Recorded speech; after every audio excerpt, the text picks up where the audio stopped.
ಲೋಕಾಯುಕ್ತರ ದಾಳಿ. ಅಮಾನತ್ತಾದ ಅಬಕಾರಿ ಅಧಿಕಾರಿಗಳನ್ನು ಬೇರೆಡೆ ವರ್ಗಾವಣೆ ಮಾಡದಿದ್ದರೆ ಉಗ್ರ ಹೋರಾಟ.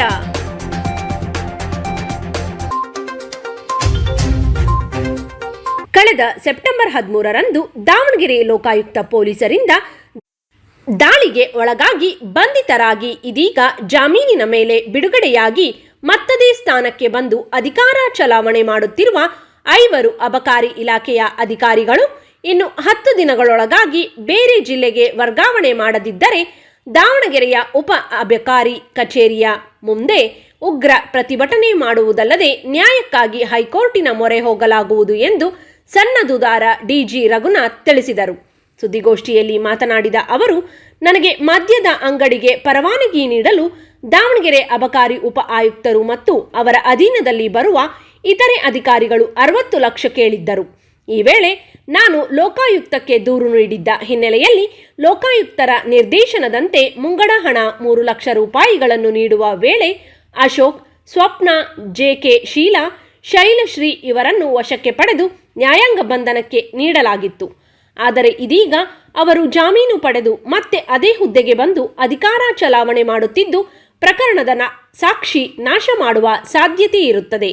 ಕಾರಣ ಅವರನ್ನು ಬೇರೆ ಕಡೆಗೆ ನಾನ್ ಎಕ್ಸಿಕ್ಯೂಟಿವ್ ಹುದ್ದೆಗೆ ವರ್ಗಾವಣೆ ಮಾಡುವಂತೆ ಒತ್ತಾಯಿಸಿದರು. ಇದಲ್ಲದೆ ಸರ್ಕಾರ ಲೋಕಾಯುಕ್ತ ದಾಳಿಯಾಗಿ ಅಧಿಕಾರಿಗಳು ಅಮಾನತು ಆದ ದಿನವಾದ 15/10/2023ರಿಂದ 7/11/2023ರವರೆಗೆ ದಾವಣಗೆರೆ ಅಬಕಾರಿ ಉಪ ಆಯುಕ್ತರ ಹುದ್ದೆಗೆ ಯಾರನ್ನೂ ನೇಮಕ ಮಾಡದೆ ಇನ್ಚಾರ್ಜನ್ನು ಯಾರಿಗೂ ಕೊಡದೆ ಕಚೇರಿಯನ್ನು ಸ್ತಬ್ಧಗೊಳಿಸಿರುತ್ತದೆ. ಇದು ಹಲವಾರು ಅನುಮಾನಗಳು ಎದ್ದು ಕಾಣುತ್ತವೆ ಎಂದು ಹೇಳಿದರು.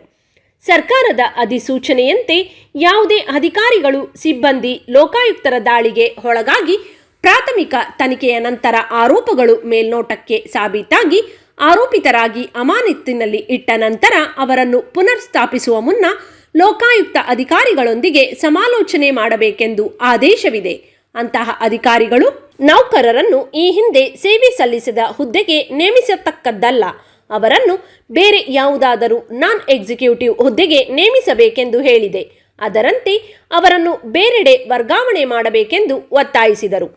ಆರೋಪಿಗಳ ಪ್ರಭಾವದಿಂದಾಗಿ ಸರ್ಕಾರದ ರೀತಿ ನೀತಿ ನಿಯಮಗಳನ್ನು ಗಾಳಿಗೆ ತೂರಿ ಅವರ ಹುದ್ದೆಗಳಿಗೆ ಬೇರೆಯವರನ್ನು ನೇಮಿಸಿ ಸೂಕ್ತ ಕಾನೂನು ಕ್ರಮ ಕೈಗೊಳ್ಳಲು ಸಂಬಂಧಿಸಿದ ಅಧಿಕಾರಿಗಳು ಮುಂದಾಗಬೇಕೆಂದು ಮನವಿ ಮಾಡಿದರು. ಅಬಕಾರಿ ಇಲಾಖೆಗೆ ಭೇಟಿ ಕೊಟ್ಟಾಗ ಅಲ್ಲಿ ಎಕ್ಸೈಸ್ ಇನ್ಸ್ಪೆಕ್ಟರ್ ಶ್ರೀಮತಿ ಶೀಲಾರವರು ಹೋಗ್ಲಿಕ್ಕೆ ಅಂತ ಹೇಳ್ತಾರೆ ಅಂತ ಹೇಳಿದ್ರು. ನಾನಿನ್ನೂ ಅರ್ಜಿನೇ ಕೊಟ್ಟಿರಲಿಲ್ಲ. 16/8/2023 DC ಹೋಗಿ ಭೇಟಿಯಾದರು. ಮೇಡಮ್, ನಮ್ಮ ಸಂಸ್ಥೆಗೆ ಒಂದು CL7 ಲೈಸೆನ್ಸ್ ಬೇಕು, ಅದಕ್ಕೆ ಏನೇನು ದಾಖಲೆಗಳು ಬೇಕು ಅಂತ ಕೇಳಿದಾಗ ಅವರು ದಾಖಲೆಗಳ ಬಗ್ಗೆ ಏನು ಮಾತಾಡಲೇ ಇಲ್ಲ. ಇಲ್ಲಿ ಒಟ್ಟು 60 ಲಕ್ಷ ರೂಪಾಯಿ ಲಂಚ ಕೊಡಬೇಕಾಗುತ್ತೆ, ಅದಕ್ಕೆ ರೆಡಿ ಇದ್ದರೆ ಮಾಹಿತಿ ಹೇಳ್ತೀವಿ ಅಂತ ಹೇಳಿದ್ರು. ನಾನು ಹೇಳಿದೆ, ಮೇಡಮ್ ನಮ್ಮದು ಊರು ಹೊರಗಿದೆ, ಅಷ್ಟು ಕೊಡೋಕ್ಕಾಗಲ್ಲ, ಸ್ವಲ್ಪ ಹೆಚ್ಚು ಕಡಿಮೆ ಕೊಡ್ತೀನಿ ಅಂದಾಗೆ ಆಯಿತು ಅಂತೇಳಿ ಇನ್ನೂ ಅರ್ಜಿನೇ ಕೊಟ್ಟಿಲ್ಲ. ಅವತ್ತಿನ ದಿವಸನೇ ಸ್ಪಾಟ್ ಇನ್ಸ್ಪೆಕ್ಷನ್ ಮಾಡ್ತಾರೆ.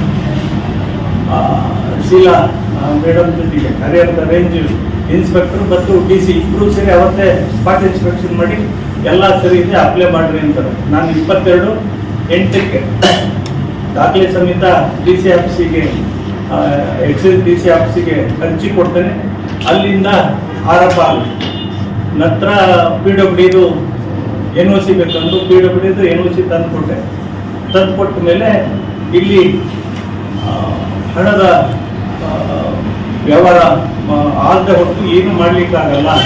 ಇದೇನೇ ಕೊಟ್ಟರು ಕೂಡ, ಎಲ್ಲ ದಾಖಲೆ ಸರಿ ಇದ್ರು ಕೂಡ ಒಂದೊಂದು ಅಕ್ಷರಕ್ಕೂ ಕೂಡ ನಾವು ನಿಮ್ಮ ಫೈಲನ್ನು ಮೇಲಿಂದ ಕೆಳಗೆ, ಕೆಳಗಿಂದ ಮೇಲೆ ಓಡಾಡಿಸ್ತೀವಿ ಅಂತಲೇ ಇದೇ ಪದಗಳು.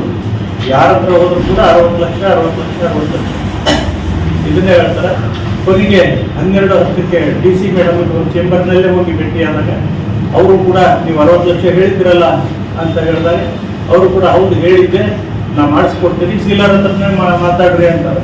ಎಕ್ಸೈಸ್ ರೇಂಜ್ ಹತ್ರ ಅವ್ರ ಹತ್ರ ಹೋದ್ರೆ ಇವ್ರ ಹತ್ರ ಹೋಗ್ರಿ ಅಂತ ಹೀಗೆ ಓಡಾಡಿಸಿ ಕೊನೆಗೆ ಕೇಸ್ ಎತ್ತು ನಾವು ಲೋಕಾಯುಕ್ತರಿಗೆ ಹೋಗಿ ಭೇಟಿಯಾಗಿ ಅಲ್ಲಿ ನನ್ನಲ್ಲಿರ್ತಕ್ಕಂಥ ಎಲ್ಲ ದಾಖಲೆಗಳನ್ನು ಕೊಟ್ಟ ಮೇಲೆ ಎಲ್ಲ ಪರಿಶೀಲನೆ ಮಾಡಿ ಅವರು FIR ಮಾಡಿ 14/10/2023 ಇವತ್ತು Mahalaya Amavasya government declared holiday ಆದರೂ ಸಹಿತ ಅಶೋಕ್ ಎಂಬುವರ ಮುಖಾಂತರ DC ಆಫೀಸ್ ಬಾಗಿಲು ತೆಗೆದು ಅಲ್ಲೇ ಹಣ ಪಡೀತಾರೆ.